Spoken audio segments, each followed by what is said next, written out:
Well, hello, boys and girls, and here we go once again on another Alabama adventure. One more time, we're going to be roaming rural Alabama. I have something I want to show you. I got out this morning. I thought about it a few days ago, but I've been wanting to do this video to just kind of show you this old church building is what it is. And it's in very rural Tallapoosa County, Alabama. And anyway, what I did, I went down there this morning, made a little quick video to show it to you. It's a very old church. It was established, I believe, in the 1820s or 30s, and it's been there for a long, long time. And I have a little story I want to tell you on it that my grandfather told me many years ago about this church. Kind of a funny little story, but anyway, I'll get to it in just a few minutes. Right now, let's jump in the forerunner and we'll run down to this Methodist church. And I'll give you a little tour real quick, a field trip, I guess you of the church, some other sites down there, and the cemetery. And then we'll be right back. And now, from the tail end of the Appalachian mountain chain in the heart of the South, this is Alabama Adventures. Well, hello, boys and girls. I got something I want to show you. This is an old church. I believe it was established in the early 1820s or 1830s, and that's what we're going to go on our little Alabama adventure, roaming rural Alabama today. I just want to try to give you a shot of the church. It's a tall church, and anyway, we're over here in the woods. It's in Tallapoosa County. I won't tell you exactly where it is because I'm going to tell you a little story about why I won't in just a few minutes. I will give you a little fan, the road that leads in here to it, and they've been cutting a lot of wood in here, and right out there is the old church cemetery. But anyway, let's go inside. That's what I want you to see is what's inside. All right, now here's the side door to the church. This door wasn't originally here whenever the church was built back in the 1820s or 30s, whenever it was, and it was a long time before this door right here was added, or so I've been told, and that's a little story that I want to tell you in just a few minutes. But I want you to come inside. It's kind of a dark church. I hope the light will pick up pretty good in here, and there's an echo in here whenever you go to talking because it's a pretty tall, and there's a shot of the ceiling and the front door. And I want you to notice how these pews are not lined up as most churches are. They're at an angle whenever you're sitting in here. So I'm trying to give you a fan around to look at that. And here's, I guess, the Sunday school podium. But anyway, I'll fan back around to where you can see how the pews are lined up in the church here. And of course, I guess these are the deacon benches and that type of stuff over here. And here's the front of the church. I hope it's all picking up pretty good. It is so dark in here. The thing about this church, it's a very old church. There's not any electricity. Never has been any electricity in the church. No plumbing. Never has been, and I guess there never will be. But anyway, I just wanted you to kind of see the inside. Hopefully this will pick up pretty good on the camera because I don't have any extra light. But I do want you to see the old church, and there's, I guess, where you go access to the ceiling or attic, whatever that's in the top up there.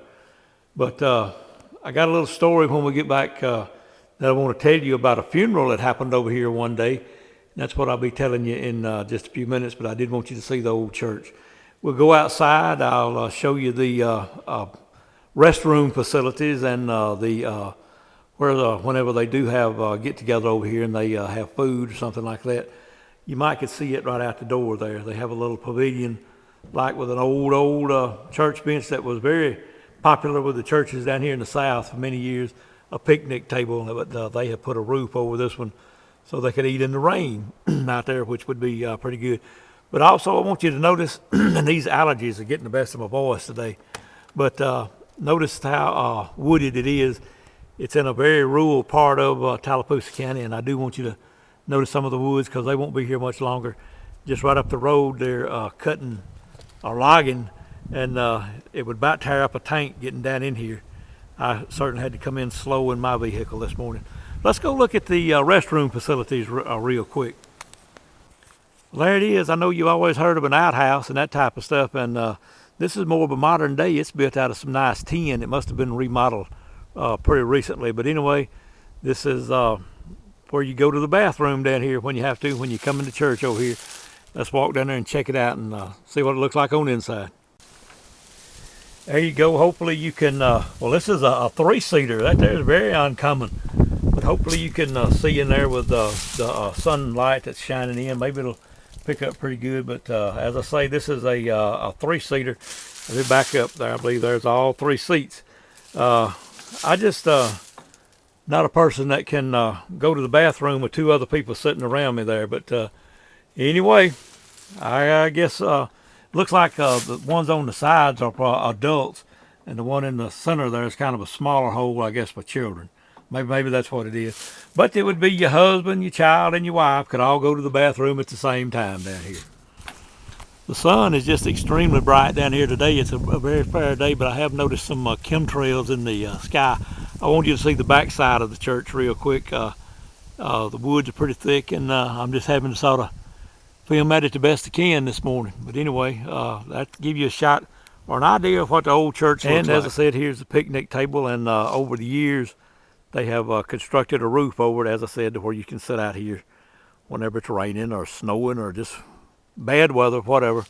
But anyway, just a little something I wanted to show you that is fixing to be a thing of the past. I know when they cut these woods in here, they'll probably tear this old church down because it might be in the way of a log truck. And anyway, just my opinion. And out here in the yard is an old hollow tree.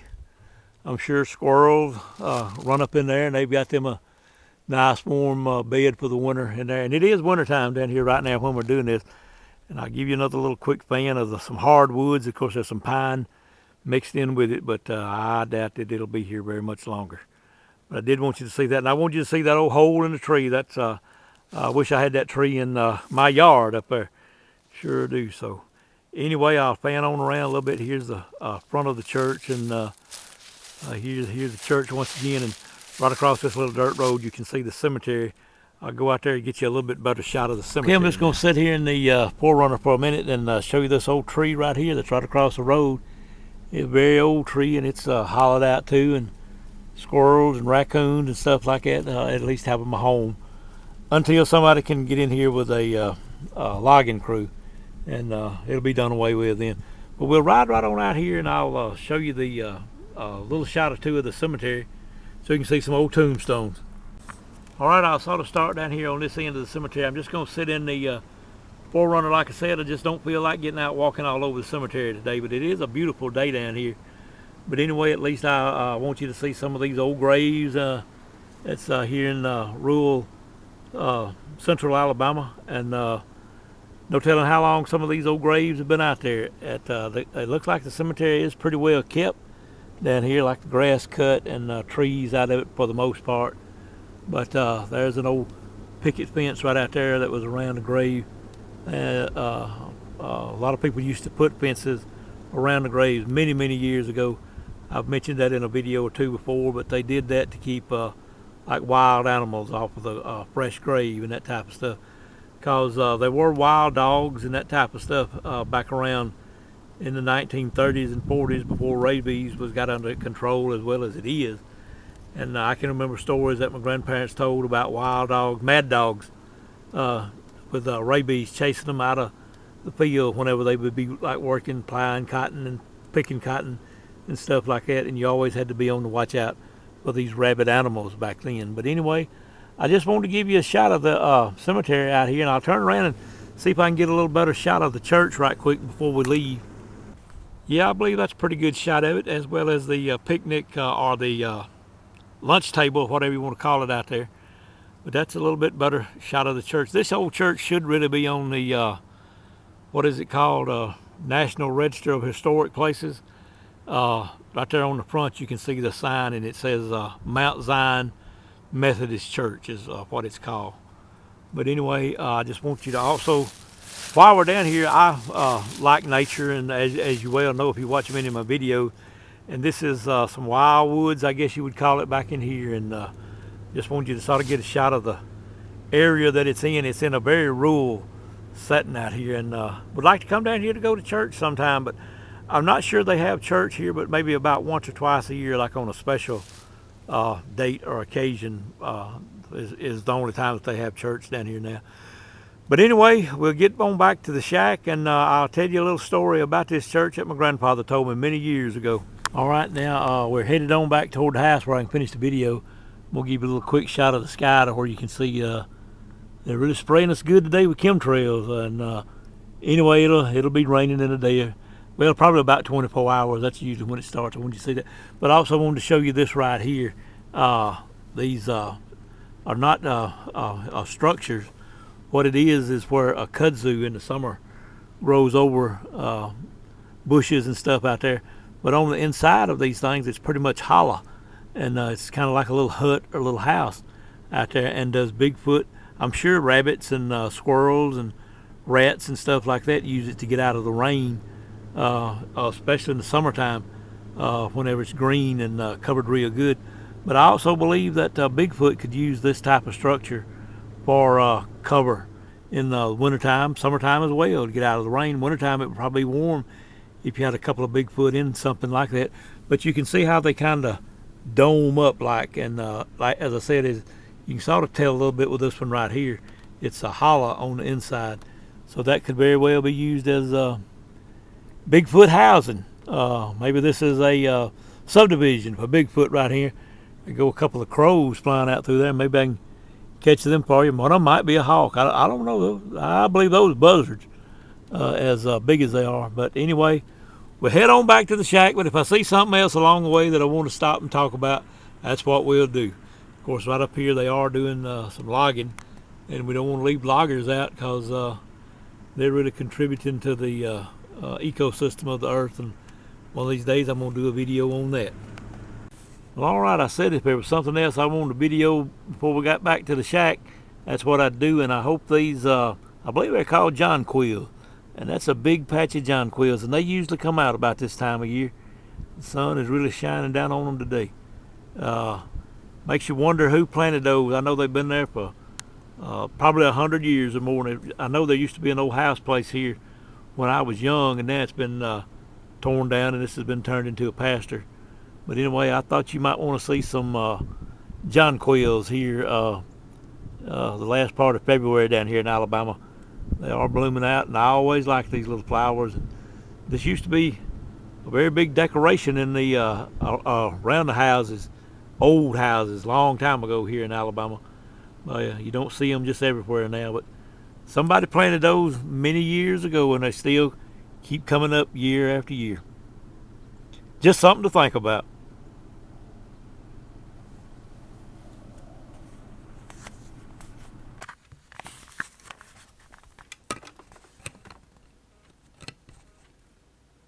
All right, let me get a camera set up right there, and we'll be ready to tell you this story about this church that my granddaddy told me many, many years ago, and I hadn't really thought about this church in a long time. So anyway, what I'm going to tell you is just going to be right off the top of my head. I'm not going back over there and filing cabinet and hunt this file up. I'm going to tell you the best I can remember.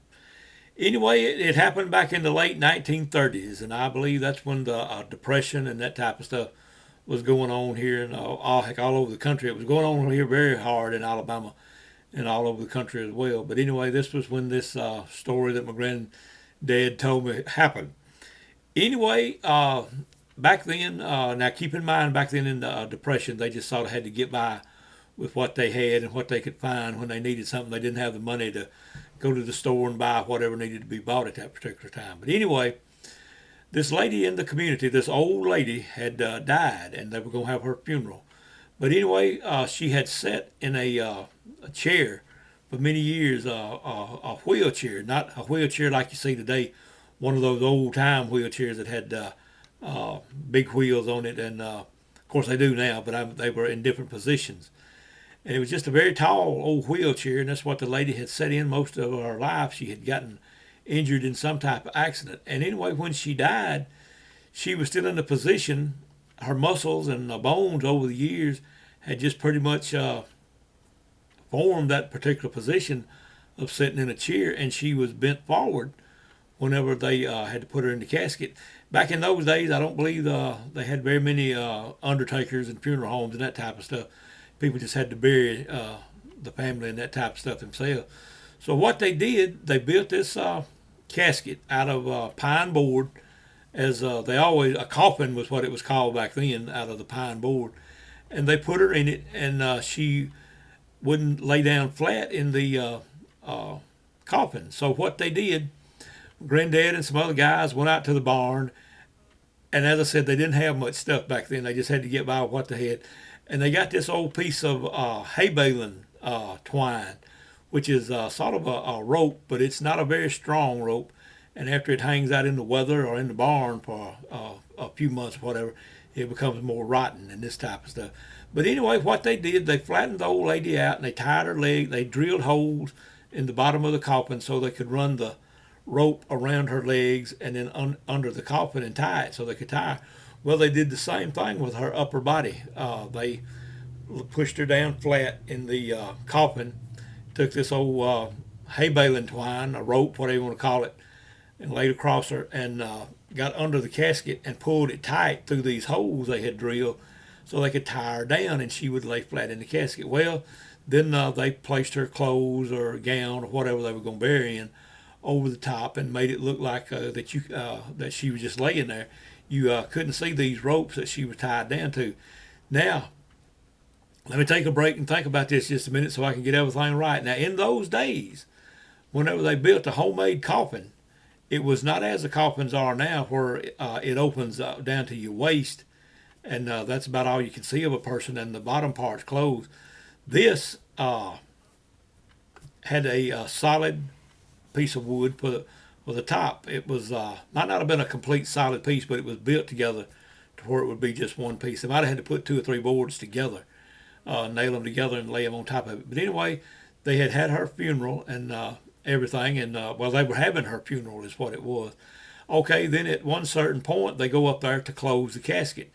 So rather than having hammers and nails there in the church to have to nail the top down, they just take this complete lid, which is about 6 or 6.5 feet long, the shape of the old coffin. And I know you've seen old coffins on TV and vampire movies and if nothing else, stuff like that, westerns anyway.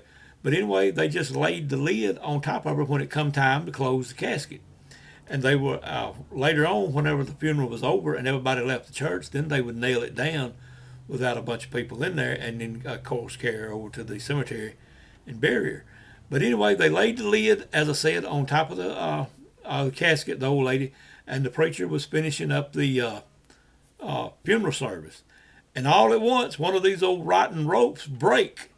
And I'm pretty sure you were kind of looking for that. But anyway, that there's exactly what he said happened. And he was telling this very serious. I know this was a true story that he told. One of these old hay baling ropes broke, and she pops up. That's like she's sitting in the casket. She just pops up all at once. And the thing about it is when she did, she hit the lid, and the lid goes flying off the casket and lands about middle ways between the first set of pews and the pulpit up there, and makes a big racket in there whenever she comes raising up in the. Of course, I mean, it was nothing that could be helped. It was just her muscles were contracting, and it was real tight in there. And this old piece of a rope they had, they couldn't afford, I don't guess, to go buy a new rope or anything like that back in those days. As I said, they just had to get by with whatever they could. And anyway, the church is full because everybody knew this old lady. She'd been living in the community for years and years.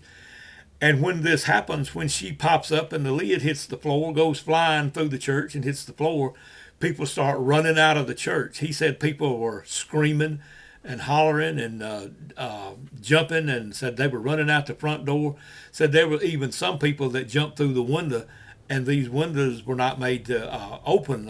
As you can tell, they were very tall, fixed windows in there. He said some of the young guys to begin with jumped through the window, just busting out glass, and a lot of people followed them. And the thing about it that was so funny, or that was so funny to me, he said he was a deacon in the church at the time, and said the pallbearers and some of the deacons were sitting over there where I showed you the deacon benches, and he said he was sitting on the second row back there, and of course the pallbearers were sitting on the front row, and the preacher was in the pulpit, and said as people were jumping out windows, running outdoors, screaming, the preacher didn't have anywhere to go. He was just sort of blocked in because the door we went through a while ago was put on the church later, and I'm going to tell you why. Anyway, he said the preacher was trying to get out of there too because it just frightened everybody. This just happened so quick and everything, and a lot of chaos and screaming and hollering. this type of stuff was going on, people running. And he said the preacher is trying to get out, and everybody's in his way to where he has to run by. He has to go by the lady that's just set up. She's dead, but she's just set up in the casket, and the preacher has to go right by her. And said as the preacher passed my grandfather and some of the pallbearers there, the preacher made the remark, "Damn a church with one door." And he said, and he said that it wasn't very long after that, a few Sundays later, that they did decide that they were going to cut a side door in this church. And that door that we went through there a while ago was put in there or about 100 years later after the church was built. For the preacher, I guess, to escape whenever some corpse set up in the casket down there. But I thought that was a pretty funny story that the preacher got so frightened that he went to cussing. So it was a heck of a day in church down there, I guess. But anyway, that was just a story I wanted to tell you right quick.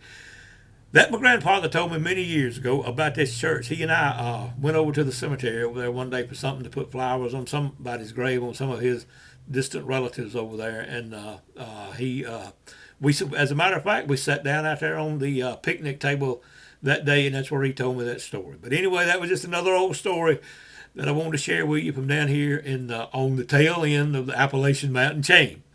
So anyway, I guess I'd better close this video on up.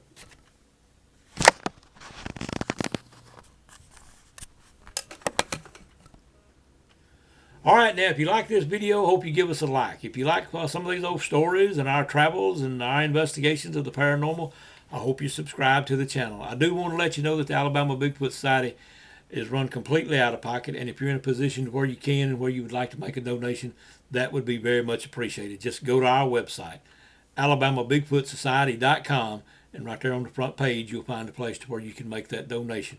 You also, if you look on our items for sale page, you might find a cap or a t-shirt or a patch or something else we've got on there for sale that you just cannot live without, and would very much appreciate you taking the time to order something if it's stuff where you would like to have something. Anyway, I guess I'll be looking for you next time on the next Alabama adventure. And as old Hank Williams used to say many years ago, good Lord willing and the creeks don't rise, I'll see you next time.